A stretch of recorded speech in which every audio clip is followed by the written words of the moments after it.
You won't believe what some doctors used to do to help their patients. Let's talk about that.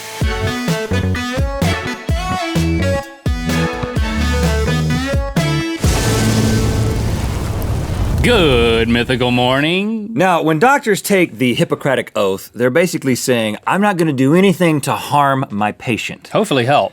Yes, but for most of the past, all you had to do to be a doctor was just have like a lot of confidence in a little bottle of tincture.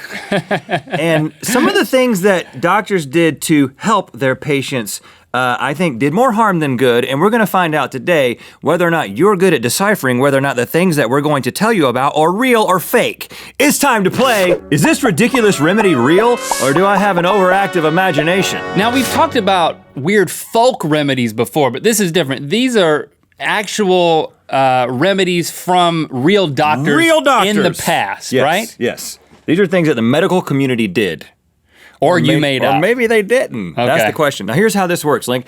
I'm gonna present a procedure to you. You tell me if it's real or fake. If you get it wrong, you have to take a little drop of Rhett's remarkable remedy. It's very tasty, as you will find out. Unless you don't get any wrong, and then I'll drink some later. Okay. All right, here's the first one. If you had a headache or a stomachache in Europe anytime between the 12th and 17th centuries, you could expect to be prescribed the ground up bones and flesh of mummies. What are you gonna do with it? Eat it, of course. Man, they're destroying like historical mummies for headaches? And tummy aches. Man, someone's gotta step in and protest that. They're not still doing it, are they? The 12th and 17th centuries. This rings true, and I think it's also effective. I'm saying true. You're right, Link, it's real. It's called mummy powder. This was such a popular cure-all that some doctors who couldn't find actual historical mummies just ground up dead people. But that's what a mummy is. Yeah, well, but not like just like grandma. Ooh. You know, that like died yesterday of the flu. That didn't work. Oh, Grandma and the mummies. Okay. Neither of them worked. How about this? When the I got it right. When the Black Plague showed up in your hood, medieval doctors recommended a two-step procedure. Step 1, seal your farts in jars. Step 2, open those jars and sniff your own farts. Not to be confused with fart in a jar. The Pootcrate.com. Poot Crate that we our side business. Yeah, which was not meant to treat anything. It was just meant for pleasure. But this was to treat the Black Plague.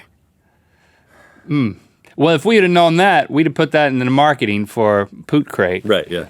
Instead, we made up Poot Crate in the same way you made up that one. So that's what I'm saying. It's false. I mean, they didn't have jars back then anyway. It's real, Link. Doctors believed that like cured like. That they applied that to a lot of things. So they thought that since the plague was caused by deadly vapors, they prescribed deadly vapors as the cure. Surprisingly, this didn't work. 60% of Europe's population was killed by the Black Plague. All right, so what is this? I don't know. It's not from your person, is it? No, it's not like oil from my forehead. Could be though. It's that's a it lot. is rosemary. Oh, no, it is oil of oregano, which is, it's a supplement.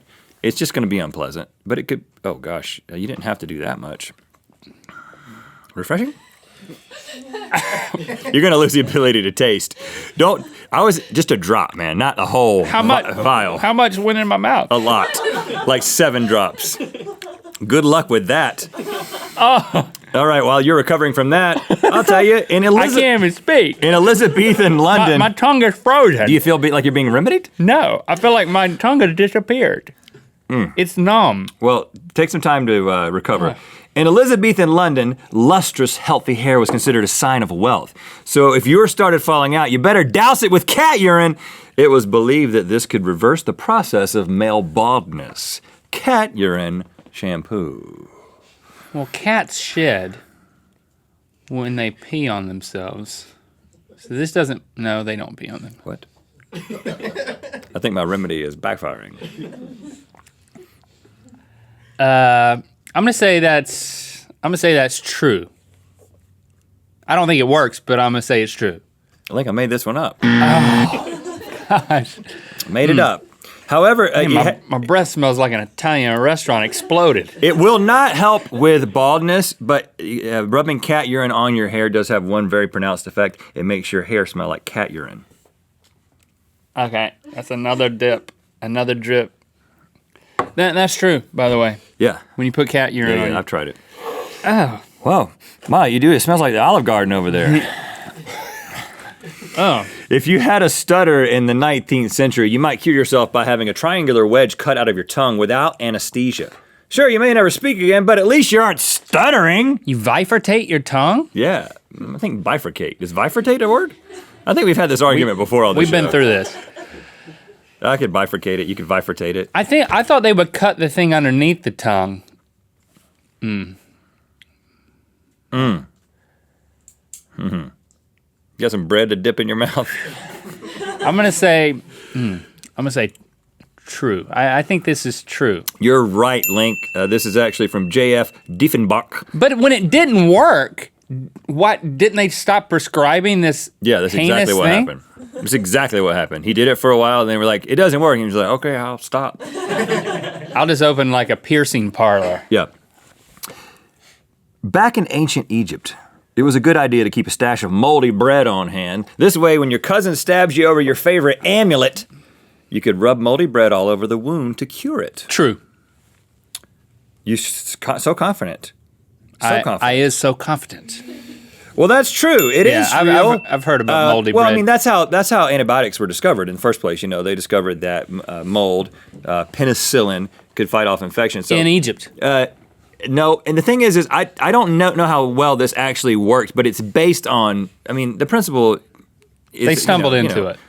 Mold does have antibiotic properties. How about this one? If you were a medieval lady on her lady week. I could be. You didn't have a whole lot of options to reduce cramping. Frequently, doctors prescribed a poultice made of horse manure and poison ivy as a way to get rid of the pain. Hey, at least you're focusing on the itching and not the cramping. Poison ivy and manure? Horse manure. And poison ivy? Yeah. Applied As a poultice. where? Just anywhere the pain's coming. The mid-region. Oh, gosh. The thorax. I mean, I would believe one or the other, but you put those two things together, man, your cruel mind made this one up. False. It is fake. Yes. Link. But you know where I got this from? It was so bad. I actually looked at a pack of Midol, and I saw that two of the inactive ingredients were horse manure and poison ivy. Not true. I didn't see that, Midol. Don't sue me. Midol will help you get your Z's. It is not. That is not in Midol. Okay. That's not right. And that is not the slogan for Midol. Forget we ever mentioned it. I'm just talking about a doll that I own. Okay. He does have a lot of dolls. All right, Link. He makes his bed and then he places all the dolls on the bed and he's like, "Don't touch my dolls." Okay, Link. One more chance to avoid another drop of my remedy. Oh, okay. You might think I'm blowing smoke up your butt when I tell you that blowing smoke up your butt was a frequently used remedy in Europe from the early 18th century up until the 19th century. Yep. So the opposite of the jar. The opposite of the jar. No, there's no farts involved in this. Oh. It's just... you're making a fart. It's one person. I think you could probably... That's how farts are made. You could probably do this to yourself with like a cigarette and a tube. Or you could get a doctor to do smoke it. up your... I think there's probably a kit that you get at home. A home kit for blowing smoke up your own butt. Yes. Use a pipe, a cigar. Okay. I'm going to say... Man, I hope this is false. True. I'm going to say true, though. You're right, Link! Oh, they did it! Real! They did it! Did the doctor... Well, all I know is that the Native Americans at the time were using tobacco smoke to cure a lot of different things. Mm-hmm. They even tried to use this to resuscitate dead people, which I could see that working. But this really feels like they were trolling the settlers. You know what I'm saying? Let's tell them to blow smoke up their butts. Oh, look at him. He's doing it. Oh, gosh. Well, congratulations, Link. My tincture hopefully did something for you. Oh, yeah, you got to. You didn't have to take too much of it. I'll try it in Good Mythical more. Thanks for playing, and thanks for liking, commenting, and subscribing. You know what time it is. I'm Kimmy. I'm Julia. And we're at school. And it's time to spin the wheel of mythicality. We've got some remarkable remedies of our own. Well, they don't really cure anything, but they moisturize your beard and moisturize your lips. Available only at rhettlink.com/store. Peculiarly perfect peanut butter peppermint lip balm. Rhettlink.com/store. Is that what you said? Yeah, I did. Good Mythical Morning. We got a round 2 of these weird medical procedures that people actually believed would work. World's worst garbage man.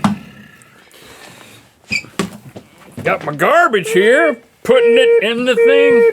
Beep. All right, let's go. It's over No, here. I'm gonna need you as well. I What? take bodies. You take. I take I'm not. bodies. I'm a live body. I was in the CIA. You're dead now. I was like, I became the person I am because my dad jump scared me so much. So I'm gonna do it to my kids. I think it teaches them you can never be sure. You can never feel safe. Became the person you are. Yeah.